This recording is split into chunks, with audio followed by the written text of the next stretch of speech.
마태복음 7장 24절부터 29절까지의 말씀을 가지고 지혜로운 선택이라는 제목으로 하나님 말씀을 함께 묵상합니다. 오늘 본문은 예수님의 산상설교 중 마지막 부분으로서 예수님의 산상설교는 사실상 황금률이라고 불리워지는 12절의 말씀으로 결론을 맺고 있습니다.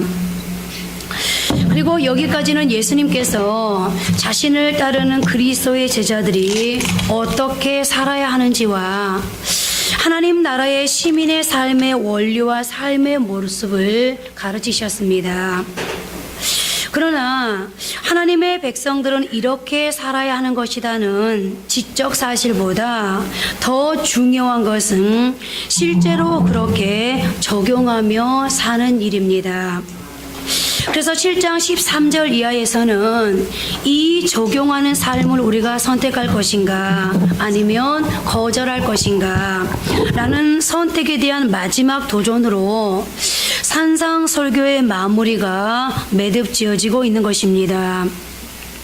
그리고 이 부분은 세 개의 비유로 형성되어 있는데 하나는 두 개의 문, 즉 좁은 문과 넓은 문 사이의 선택의 문제였고, 또 하나는 거짓 선지자와 참 선지자를 비유한 좋은 나무와 나쁜 나무의 비유로서 이 나무 가운데 어떤 열매를 맺는 나무를 우리가 선택할 것인가의 문제였고, 오늘 본문을 통해서는 두 개의 기초 위에 집을 세운 각기 다른 두 개의 집 중에 어떤 기초 위에 집을 세우는 사람이 될 것인가를 선택해야 하는 말씀의 도전 앞으로 우리를 인도합니다. 그리고 본문은 5가지의 중요한 질문을 제기하고 있는데요. 첫째는 그러므로의 의미입니다. 오늘 본문이 시작되고 있는 바로 앞에 23절에서 예수님은 누군가에게 이런 말씀을 하고 계십니다. 그때 내가 그들에게 밝히 말하되 내가 너희를 도무지 알지 못하니 불법을 행하는 자들아 내게서 떠나가라. 그리고 21절을 보면 나더러 주여 주여 하는 자마다 다 천국에 들어갈 것이 아니요 다만 하늘에 계신 내 아버지의 뜻대로 행하는 자라야 들어가리라 라고 말씀하십니다. 그리고 여기 주여 주여라고 부른 표현은 예수님이 주님이라는 지식도 있었고 또 뿐만 아니라 종교 형식과 예배 형태도 익숙하게 알고 있었던 사람임을 전제하고 있는 말입니다. 한 걸음 더 나아가 이 사람에게는 신앙적인 상당한 체험도 있는 사람이라고 말할 수도 있습니다. 그러나 한 가지 사실 때문에 이 사람은 주님과 상관이 없는 사람이 되었습니다. 아버지의 뜻대로 행하는 자라야 들어가리라. 하나님의 뜻대로 행하는 삶이 이 사람에게는 전적으로 결핍되어 있었던 것입니다. 그리고 바로 이 사실이 이 사람의 신앙 지식과 체험을 무의미하게 만들었고 그가 참석했던 모든 종교 형태와 의식에 대한 충성이 의미 없어져 버렸습니다. 다시 말하면 이 모든 것이 참된 믿음에 기초하지 않았던 것입니다.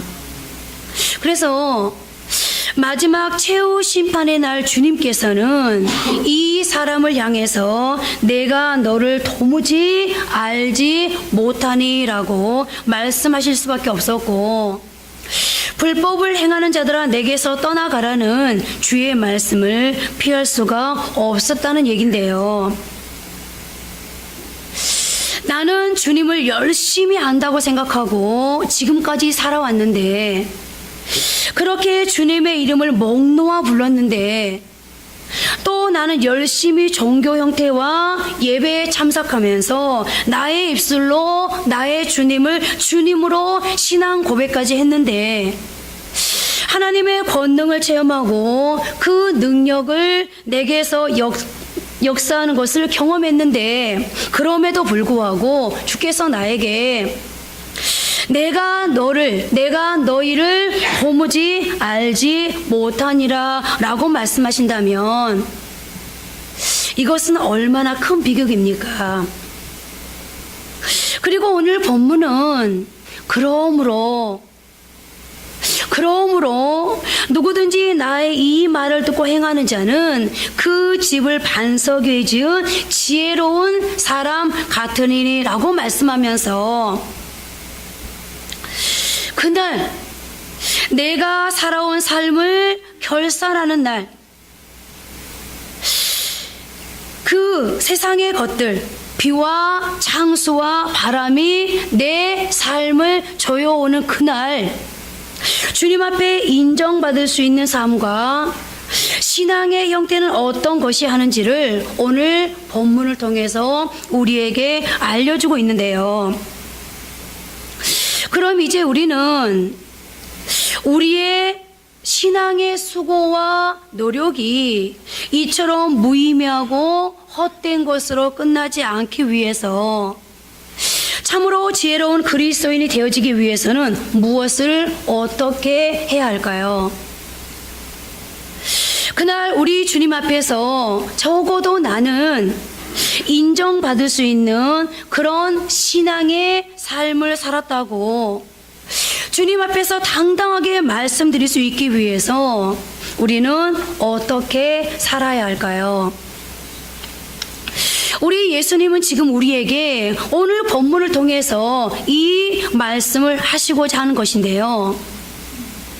둘째로 그렇다면 지혜로운 사람과 어리석은 사람이 있다고 말씀하는데 지혜로운 사람과 어리석은 사람 과연 어떤 사람일까요? 다시 말하면 가짜와 진짜가 있다는 것인데 이 두 사람은 대단히 구별하기가 곤란합니다. 왜냐하면 예수님께서 무신론자와 유신론자를 대조하고 계신 것이 아니기 때문입니다. 신앙의 형태도 알고 의식에도 참여하고 주여라고 말할 수도 있는 그러한 사람들 중에 가짜가 있을 수 있다는 것입니다. 그러므로 이 참된 것과 거짓된 것의 구별, 이 구별이 참 어렵습니다. 이 두 사람은 대단히 유사한 공통의 외양과 공통의 신앙 형식을 많이 가지고 있기 때문인데요. 자, 보십시오. 우선 이 두 사람은 같은 소원을 가졌습니다. 두 사람은 둘 다 집을 짓고 싶어 했습니다. 또한 두 사람이 다 같은 설계도를 가지고 있었을지도 모릅니다. 틀림없이 이 두 사람은 같은 형태의 집을 지었을 것입니다. 이 두 개의 집이 다 완성되었을 때 다른 사람들은 아무도 이 두 집의 차이를 알아볼 수 없을 만큼 상당히 유사했을 것입니다. 지붕과 창문의 모양도 아마 유사했을 것입니다. 그러나 근본적인 차이가 있습니다.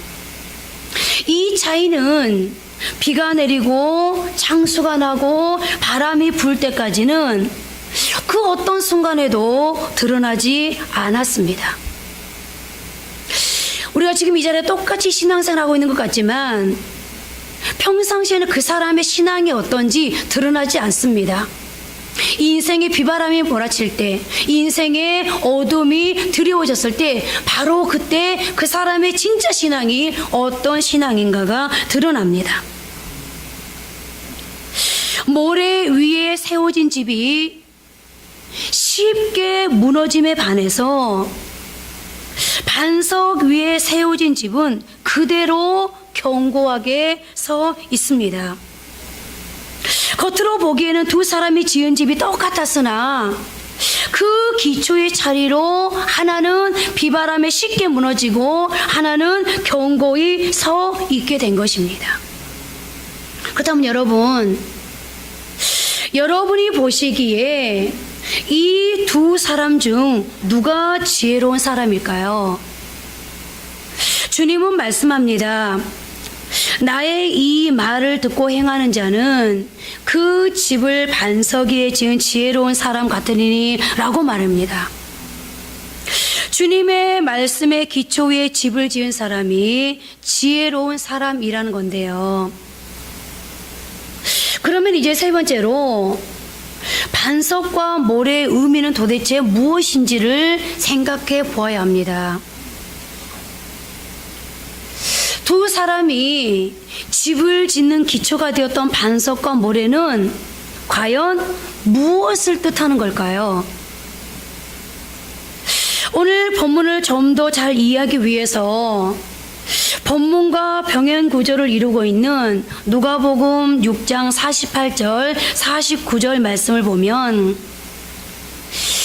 주의 말씀을 듣고 행하는 사람을 집을 짓되 깊이 파고 주추를 반석 위에 놓은 사람이라고 설명하고 있고, 모래 위에 집을 짓는 사람을 듣고 행하지 아니하는 자로 밝히고 있습니다. 그리고 이 말씀을 근거해서 모래 위에 집을 짓는 사람과 반석 위에 집을 짓는 사람을 잠시 비교해 보겠습니다. 우선 모래 위에 집을 짓는 사람은 주님의 말씀을 듣기는 들었지만 주님의 말씀보다는 먼저 보이는 세상적 풍요와 자기 자신의 신념 위에 자신들의 소망을 세우려 하기 때문에 그들은 쉽고 빠르게 집을 짓고 싶어 합니다. 그래서 과정을 무시했습니다. 또 이 사람은 깊이 생각하지 않습니다. 그가 내가 만약 이 모래 위에 집을 지으면 10년 후에 20년 후에 내 인생의 집은 어떻게 될 것인가를 조금만 더 깊이 생각할 수만 있었더라면 그는 모래 위에 집을 짓는 어리석은 행동을 하지는 않았을 것입니다. 그러나 그는 철저한 현실주의자였습니다. 현재로선 모양만 갖춰놓으면 되는 줄 알았습니다. 그러면 당분간은 마음이 안심이 됩니다. 주일날 아침에 교회에 나가면 됩니다. 그리고 남에게 뒤지지 않을 만큼 적당히 찬송도 부르고 기도할 줄도 알고 종교적인 모든 모양과 형식만 갖추면 됩니다. 무슨 말입니까? 모래 위에 집을 지은 사람에게는 믿음의 형태는 있다는 것입니다. 주여 주여라는 지식도 있고 신앙의 의식에 대한 참여도 있습니다. 안 하는 것이 아닙니다. 그러나 말씀이 적용되어야 할 삶의 자리에서는 하나님보다 세상의 것들을 더 우선시한다는 것입니다. 그래서 세상의 것들을 기준으로 판단하고 세상의 것들을 기준으로 결론을 짓습니다. 그리고 자기 자신을 우선합니다. 그러나 여러분, 참된 믿음은 궁극적으로 삶과 인격에 연결되지 않으면 안 됩니다. 우리가 신앙에 있어서 가장 경계해야 할 것은 생활에서 믿음을 분리하는 것입니다. 인격과 믿음을 분리하는 것처럼 커다란 비극은 없습니다. 왜죠? 인격과 생활과 믿음을 분리해버리면 하나님께서 우리에게 이 일을 하실 수가 없습니다. 그래서 비극이라고 말하는 것입니다. 우리의 믿음이 참된 믿음이 되어지기 위해서 하나님께서 우리의 삶 속에 개입하시고 우리의 삶 속에 찾아오셔서 일할 수 있기 위해서는 말씀이 내 인격과 생활 속에 드러나지 않으면 안 됩니다. 그렇다면 우리는 우리 자신에게 물어야 합니다. 나는 나의 신앙의 기초가 견고하여 내가 살아가는 나의 생활 속에서도 이 신앙이 적용되어지고 있는가? 아니면 섣부르게 형태만 갖춰놓은 신앙의 모습은 아닌가를 말입니다.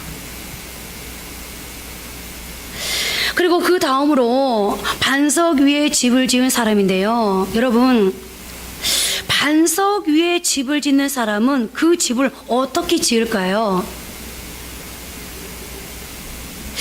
깊이 파기 전에 그는 무엇보다도 먼저 깊이 생각할 것입니다. 이 집의 기초는 얼마만큼 견고해야만 이 집을 향해서 도전해 올 수 있는 온갖 환경으로부터 이 집을 견고하게 그대로 보존할 수 있을 것인가를 말입니다.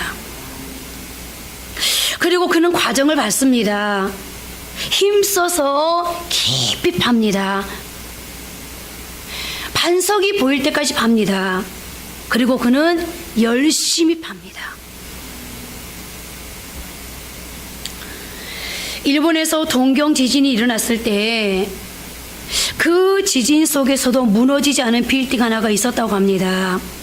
그 빌딩은 사람들의 주목을 끌었습니다. 그것은 미국의 건축가 라이트가 지은 빌딩이었습니다. 그런데 이 사람이 처음 이 빌딩을 설계하고 지을 때 수많은 사람들이 설계에 대해서 불평을 했다고 합니다. 왜냐하면 그의 설계대로 기초 공사를 시행하면 과다한 비용을 지출하지 않으면 안 되었기 때문입니다. 그래서 그 건물은 시작부터 많은 사람들의 비난 속에 지어졌습니다. 그러나 이 빌딩만이 그 지진 속에서도 견고히 서 있을 수가 있었습니다. 견고한 반석에 뿌리를 내리고 있었기 때문입니다. 오늘 여러분 어떻습니까? 여러분의 신앙은 그 기초가 견고하십니까? 무엇이 기초가 되셨습니까? 예수 그리스도이십니까? 아니면 물질, 성공, 쾌락, 그것도 아니면 자신의 야망입니까? 로이드 존스 목사님은 가짜 그리스도인에게는 다음과 같은 세 가지 특색이 있다고 설명합니다. 이 구별법을 여러분에게도 적용해 보십시오. 첫째, 가짜 그리스도인은 말씀에 귀를 기울이지 않는다고 합니다. 다시 말하면 그들은 기초를 견고히 하기를 원하지 않습니다. 둘째, 가짜 그리스도인은 말씀을 자기 편리한 대로만 받아들인다고 합니다. 그들은 말씀 전체를 받아들이지 않고 자기 비위에 용납될 수 있는 것만 받아들이고 거슬리는 것은 제거합니다. 이것이 가짜 신앙인의 특징 중에 하나입니다. 사랑의 하나님은 받아들이지만 심판의 하나님은 받아들일 수 없습니다. 천국은 받아들일 수 있지만 지옥은 믿을 수가 없습니다. 구원은 믿지만 그리스도인의 생활을 강조하는 메시지는 싫습니다. 그야말로 단 것은 취하지만 쓴 것은 아예 맛보려고 하지도 않습니다. 셋째, 가짜 그리스도인은 말씀을 듣고도 인격과 생활에 도무지 변화가 없습니다. 이러한 사람을 로이드 존스 목사님은 가짜 그리스도인 혹은 유사 그리스도인이라고 했습니다. 여러분은 어느 편에 속한 그리스도인입니까? 네 번째로 집 지음의 의미입니다. 반석과 모래라는 각각의 다른 기초 위에 두 사람이 집을 지었습니다. 그리고 예수님께서는 명백한 이해를 가지고 이 말씀을 하셨을 것입니다. 왜냐하면 예수님께서는 목수이셨기 때문입니다. 성경에서의 세운다, 짓는다 등의 표현은 예수님께서 무엇을 가르치기 위해서 사용되었던 교훈들이었는데요. 그래서 예수님은 목수셨기 때문에 집을 짓는 것을 비유로 오늘 본문 말씀을 하실 수 있었습니다.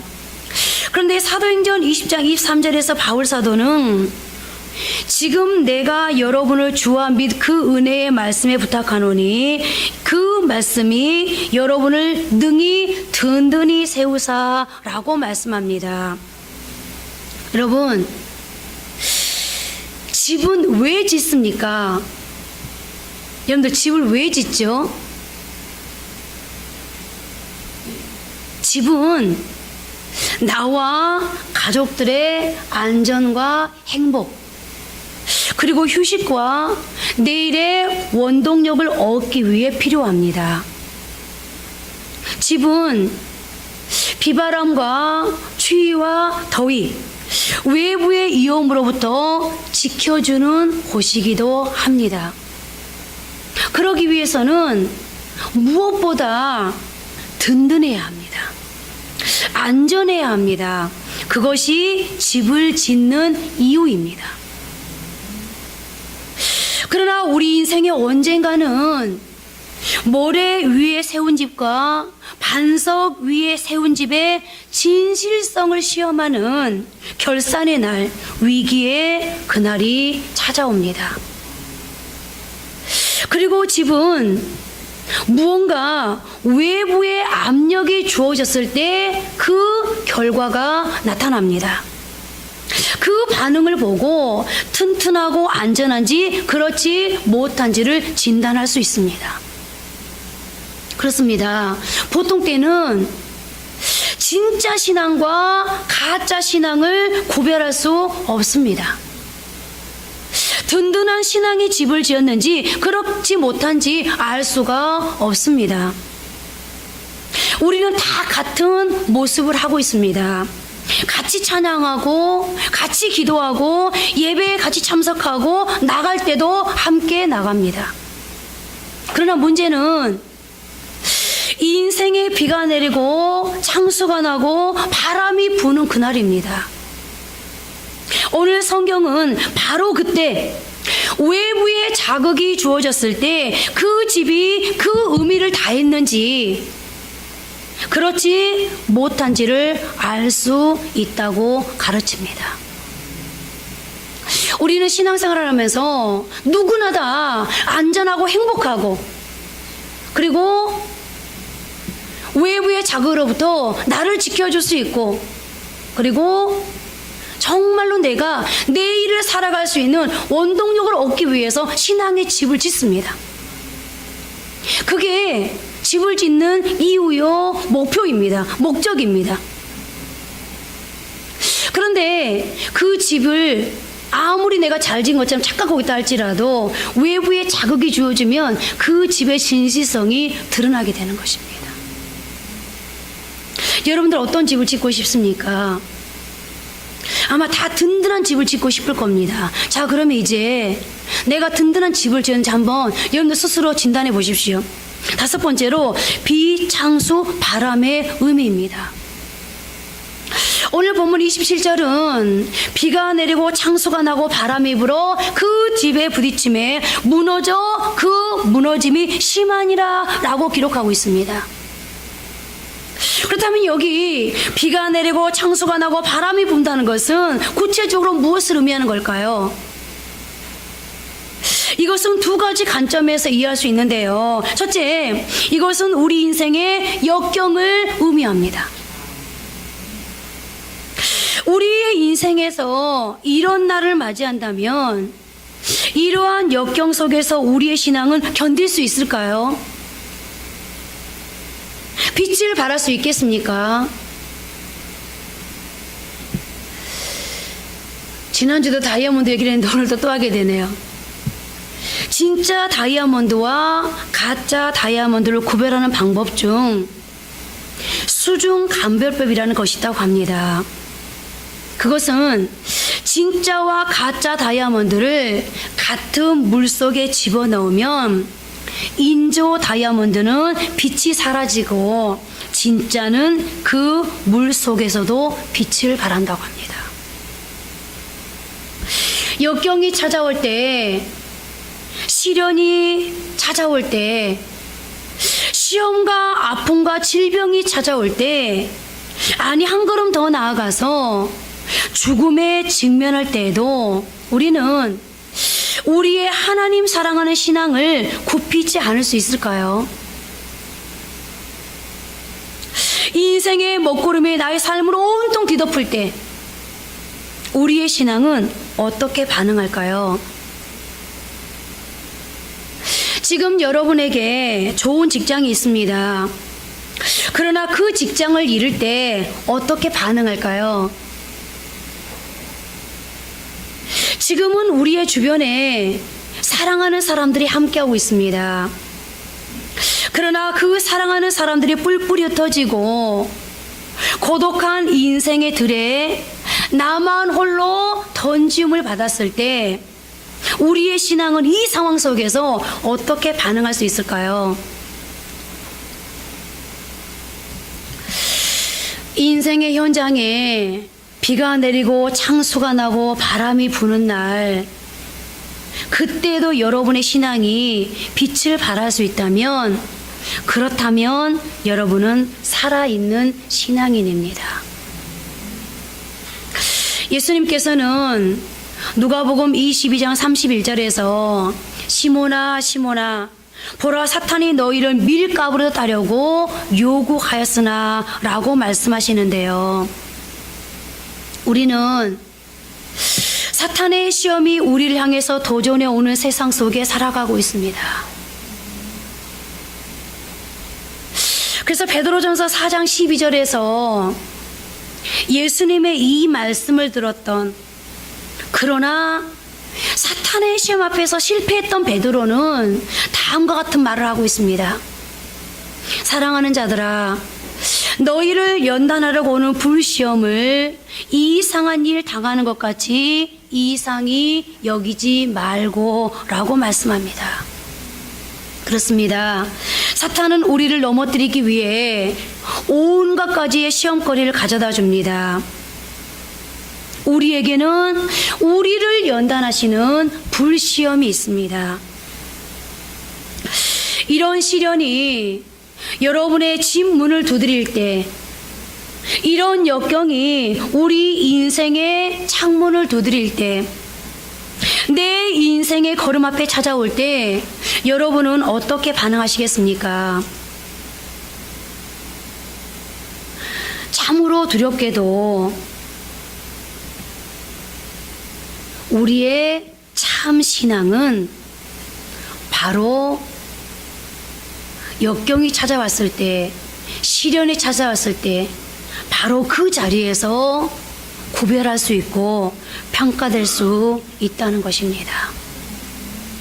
둘째, 이것은 마지막 심판의 날 우리 주님 앞에 서게 될 때를 의미합니다. 우리의 삶을 다 살고 마지막 거룩한 심판의 보좌 앞에 나아가는 그날, 주님께서 우리를 어떻게 평가하실까요? 우리는 인정받는 사람일까요? 그날 주님께서는 무엇보다 믿음 있는 사람과 믿음 없는 사람을 구별하실 것입니다. 바로 그날 우리 하나님 앞에서 구원받은 하나님의 백성으로 저와 여러분은 분류될 수 있을까요? 한 걸음 더 나아가 우리는 믿음 안에서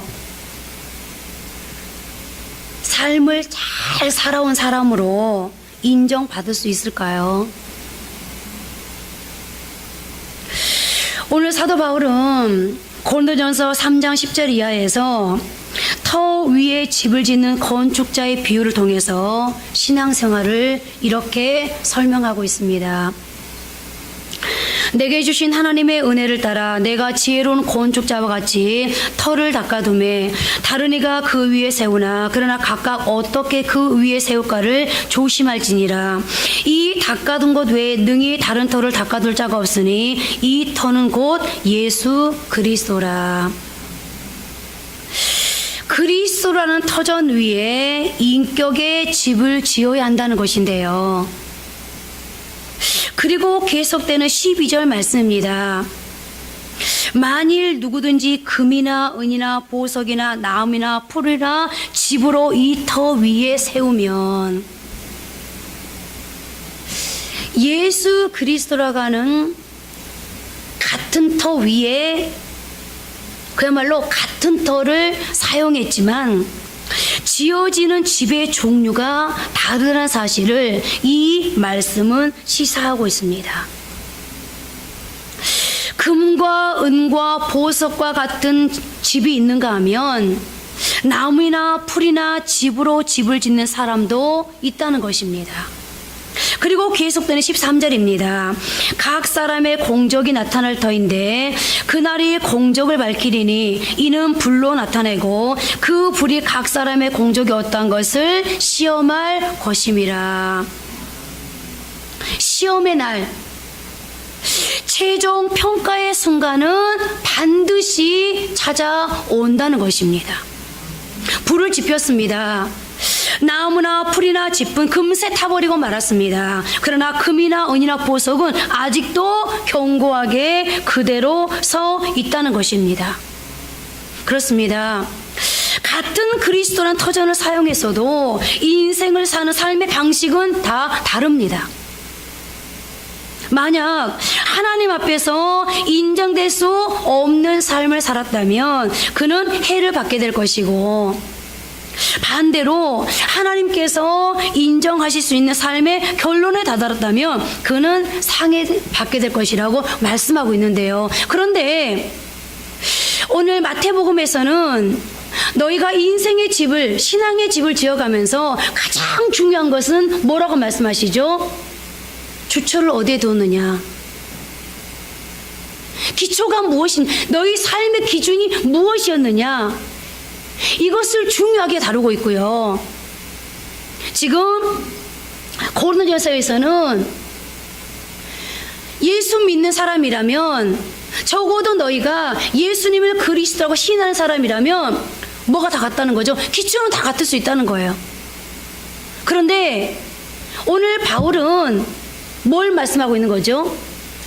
예수님은 기초를 지금 말씀하고 있고, 오늘 바울은 너희의 기초는 다 같을 수 있다. 같은 터 위에 집을 지을 수 있다. 그런데 금이나 은이나 보석으로 짓는 사람과 그리고 뭐요? 나무나 풀이나 집을 짓는 사람은 다르다는 거예요. 너희의 삶의 형태가, 삶의 내용이 어떤가에 따라서 마지막 주님께서 마지막 평가를 하는 날 그 결과가 달라질 수 있다는 겁니다. 그러니까 성경은 뭐죠? 기초도 중요하고 삶의 내용도 중요하다는 겁니다. 그리고 그거는 언제 나타난다는 거죠? 비가 오거나 창수가 나거나 바람이 불면 그 결과는 달라진다는 거예요. 이제 말씀을 맺겠습니다. 주님은 오늘 본문을 통해 주택 문제를 이야기한 것이 아닙니다. 그것은 하나의 비유일 뿐이요, 그 비유를 통해서 예수님은 인생의 위대한 진리를 교훈하신 것입니다. 곧 지금까지 예수님께서 산상설교를 통해서 베푸신 생명과 진리의 말씀을 마음 깊이 새겨듣고, 비록 힘들고 고통스럽다 할지라도 힘써 지켜 행하는 사람은 그 인생을 반석 위에다 세우는 지혜로운 건축자와 같다는 뜻이요, 그렇지 않은 사람은 그 인생을 모래 위에다 세우는 어리석은 건축자와 같다는 의미입니다. 그 결과 각자의 인생에 환난과 역경과 시험의 폭풍우가 불어닥칠 때 말씀의 실천적인 신앙인은 견고한 반석의 집처럼 그의 인생이 끄떡없이 견딜 수 있지만, 말씀이 우선되지 않고 세상과 자기 자신이 우선되었다면 그런 사람들은 그 환난과 역경의 폭풍우를 견디지 못하고 그의 인생의 성이 쓰러지고 무너지며 실패하고 만다는 교훈입니다. 마치 바벨탑처럼 말입니다. 그러나 우리는 우리의 인생 여정 속에 삶의 현장에 역경이 찾아오고 인생의 먹구름이 드리워졌을 때 우리의 인생이 부서지지 않고 무너지지 않으려면 우리는 어떻게 해야 될까요? 우리는 우리의 신앙의 기초를 든든히 하고 모래가 아닌 반석이 곧 예수 그리스도의 말씀 위에 우리의 인생의 집을 지을 수 있어야 합니다. 저는 이번 한 주 동안에 이 말씀을 준비하면서 한 주를 삽니다. 그런데 여러분 아시다시피 저희 사는 지역이 재개발이 되어지면서 2월 14일까지 집을 비우라는 통보를 받았습니다. 계속 기도하고 있었습니다. 그리고 집을 알아봅니다. 전세가 없습니다. 개중에 있는 집들은 둘 중에 하나입니다. 집이 마음에 안 들든지 아니면 대출이 안 되는 곳이든지. 그래서 계속 기도만 하고 있었습니다. 그런데 이번 주에 이제 집을 빨리 결정을 해야 되는데 마음이 급해집니다. 그래서 하나님 앞에 기도했습니다. 하나님, 이번 주에는 본격적으로 집을 알아보려고 그러는데 동행해 주십시오. 그때 하나님께서 이 말씀을 하시더라고요. 너희는 먼저 그 나라와 그 일을 구하라. 그러면 이 모든 것을 다 하시리라. 그래서 마음속에 그래, 하나님께서 해 주시겠구나. 내가 주님 때문에 바빠서 집을 못 알아봤고 또 주님을 위해서 살아야 되니까 주님께서 내 문제 해결해 주실 거야. 그러면서 이렇게 기도했습니다. 하나님, 좋습니다. 주님은 과거에도 그랬고 지금도 앞으로도 마찬가지일 겁니다. 제가 주님의 종으로 부름받은 이상 주님의 일에 집중하기를, 다른 것에 마음 뺏기지 않고 오직 주님의 일에 집중할 수 있도록 그것을 저한테, 다른 사람에게도 요구하지만 저한테는 그것을 요구할 겁니다. 그렇다면 제가 주님의 일에 집중할 수 있도록 제 삶을 세팅해 주십시오. 그리고 기도했습니다. 그리고 이제 집을 알아보러 다녔습니다. 그런데 구리만 재개발되는 것이 아니라 여기 평내도 아파트 2군데가 재개발이 되다 보니까 2,600가구가 재개발이 된답니다. 그러다 보니까 호평동은 비싸고 금곡은 좀 집값이 싸니까 금곡으로 다 모이는 거예요. 그래서 집이 없대요. 그래서 뭐라고 말하냐면 제가 전세 7천, 8천짜리 정도를 알아보러 왔습니다. 그러니까 그 정도에 좀 버티면 집을 살 수 있습니다 라고 말하는 거예요. 얼만데요? 그랬더니 빌라 9,500, 아파트 1억 1천. 그래서 집을 보러 왔습니다. 한번 가보죠. 그런데 빌라가 마음에 들었어요. 이제 지어갖고 너무 새 거예요. 아파트 한 군데도 괜찮았어요. 그런데 빌라가 마음에 들었어요. 그래서 집에 와서 기도합니다. 하나님, 저는 집이 깨끗한 게 좋아요. 제가 2가지를 기도했잖아요. 돈도 안 들일 곳, 그리고 하나는 안전한 곳. 그런데 가만히 생각을 해보니까 빌라가 너무 마음에 들어서 빌라를 계약하고 싶었는데 하나님 마음 바꾸는 건 순간이더라고요. 기도해놨잖아요. 기도하는데 갑자기 이 생각이 드는 거예요. 누워서 기도하는데 그 빌라는 너무 깨끗하고 돈 들일 것도 없고 좋은데 새벽 예배를 매일 가야 되는데 거기는 조금 안전하지 않을 것 같아. 그러니까 마음을 확 비우게 되더라고요. 그러면서 기도했으면 하나님, 안전한 곳을 주세요. 여름엔 괜찮은데 겨울에는 캄캄하잖아요. 그리고 이제 기도하고 다시 이제 부동산을 갔습니다. 빌라도 말고 이전에 봤던 아파트 다른 부동산을 갔어요. 근데 거기서 여기 효창 아파트 금곡교회 맞은편에 효창 아파트가 나왔는데 올술이 돼가지고 집이 신혼부부가 사는 집인데 깨끗하대요. 그래서 한번 가보자고 갔어요. 얼마예요? 1억 500이래요. 그 전에는 1억 1000이라고 그랬는데 1억 500이래요. 이전에 설계 마음에 안 들었는데 가봤어요. 집이 너무 돈 하나도 완전 올수리 해놨더라고요. 그래서 이제 이 집을 사야지 그러고 마음을 먹고 이제 그래도 더 기도 좀 해보겠습니다. 그러고 이제 와서 이제 지금 기도하는 중이었어요. 근데 저희 엄마가 집을 어떻게 하기로 했니? 그래서 엄마 집을 살려고 그래요. 그랬더니 돈이 있니? 없죠. 대출 받아야죠. 그래서 저희 엄마가 금요일 날 전화가 왔어요. 뭐라고 말씀하시냐면 이번 달에 적금을 타는데 그 적금을 저한테 주고 싶다는 거예요. 그러면서 보태서 집을 사래요. 근데 제가 이 말씀을 지금 들려고 한 게 아니라 저희 엄마가 이렇게 말씀하시는 거예요. 너가 지금까지 우리 집에 오만 것 살림살이 작은 샴푸쇼부터 집안의 큰 가구까지 집에 필요한 것은 지금까지 오만 것은 네가 다 사다 놨는데 다른 자식들은 손자 손녀가 있으니까 그 핑계로 이래 찔러주고 저래 찔러주고 돈을 줬는데 너는 줘도 받지도 않고 줄 만한 핑계거리가 없었다는 거예요. 그래서 이럴 때라도 이런 핑계로라도 좀 주고 싶다는 거예요. 그래서 제가 이렇게 말해서 엄마 내가 엄마한테 준 거는 찔끔찔끔 줬는데 엄마는 차 살 때도 그렇고 이번에도 그렇고 나한테 목돈을 주네. 엄마 어차피 대출 받기로 한 거 그냥 엄마 두고 쓰세요. 병원도 다니셔야 되고 앞으로 돈 쓸 일 많을 거예요. 그러니까 그냥 엄마 통장에 넣어놓고 계세요. 이렇게 전화를 끊었어요. 그런데 끊고 나서 제가 이 생각이 든 거예요. 그래, 하나님이 먼저 그 나라와 그 일을 구하라. 그러면 이 모든 걸 다 하시리라. 내가 엄마 아빠한테 찔끔찔끔찔끔 작게 심은 것이 이렇게 큰 것으로 돌아오는구나.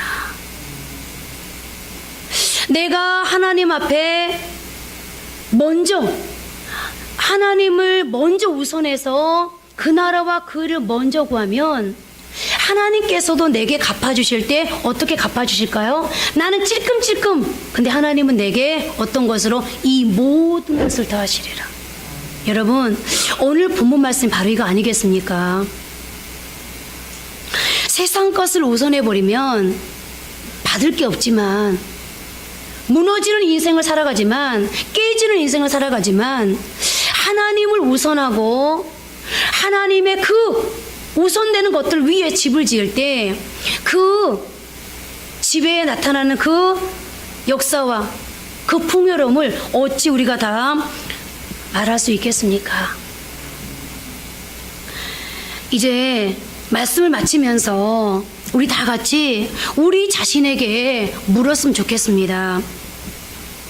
나는 과연 내 인생의 삶의 초석을 어디에 두고 있는가? 진정 나의 주춧돌 되시는 주님께 두고 있는가? 아니면 일순간에 무너지고 없어질 이 세상 물질과 성공과 쾌락에 두고 있는가? 이제 한번 기도하시겠습니다.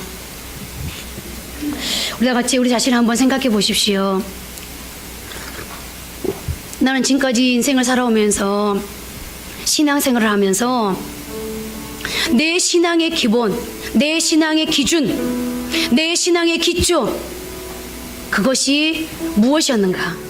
나를 진짜 움직여가는 것은 무엇이? 나는 신앙생활 한다고 하는데, 예수 믿는다고 하는데, 주님을 주님이라고 고백하는데, 진짜 내 삶에서 내 삶을 이끌어가는 근본, 내 삶을 이끌어가는 원동력은 무엇이었는가? 진실하게 이 시간 하나님 앞에 고백하면서, 하나님, 나는 신앙인인 거 분명합니다. 그런데 내 삶을 진짜 움직이는 것은 돈이었습니다. 하나님, 나 그리스도인 맞습니다. 그런데 내 인생을 진짜 움직여가는 것은, 내 인생에 운전하고 있는 것은 쾌락이었습니다. 하나님, 나 예수 믿는 거 맞습니다. 그리스도인 맞습니다. 그런데 내 인생의 운전대는 예수님이 아니었습니다. 말씀이 아니었습니다. 성공이었습니다. 내 자신의 신념이었습니다. 내 자존심이었습니다. 명예였습니다. 하나님, 그래서 내가 어쩌면 이 모양 이 꼴로 살고 있는지도 모릅니다. 흔들렸습니다. 무너져 버렸습니다. 깨졌습니다. 흩어져 버렸습니다. 하나님, 이 시간에 내 인생의 바벨탑을, 내 인생의 바벨을 하나님 앞에 고백합니다. 나를 불쌍히 여기셔서 이제부터 무너지지 않는 집, 쓰러지지 않는 집, 나를 가장 안전하게 행복하게 살 수 있는 그런 집을 짓도록 도와주십시오. 다 같이 한번 기도하십니다.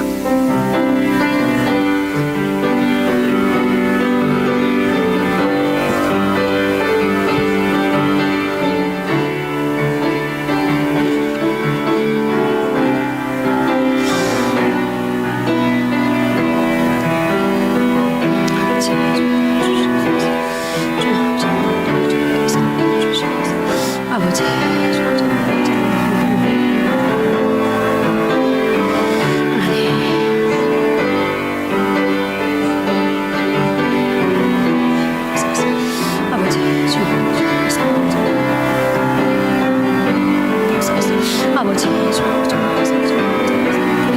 하나님, 지금까지 설령 그런 데서 살아왔다 할지라도 하나님, 정말 아버지 이제부터 하나님, 정말 아버지 하나님 인생의 기준, 아버지 하나님, 정말 아버지 하나님 예수 그리스도 함께 하시고 하나님 내 인생과 손에 예수께서 아버지 주님께서 도와주시면서 아버지 하나님을 종합해서 정말 아버지 복된 인생 방생을 살아가시도록 주여 우리 주님께서 함께 하시기를 간절히 기도합니다. 하나님 도와주옵소서. 아버지 주님께서 함께 해주옵소서. 하나님 역사해 주옵소서. 불쌍히 주시옵소서. 지혜를 주옵소서. 하나님 결단하게 해주옵소서. 실행하시게 도와주시옵소서.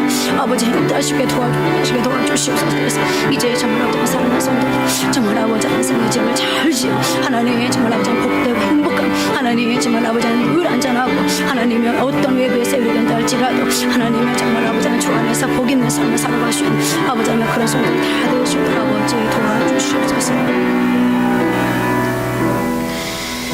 주님, 나는 지금까지 인생을 살면서 무엇 위에 집을 지었습니까?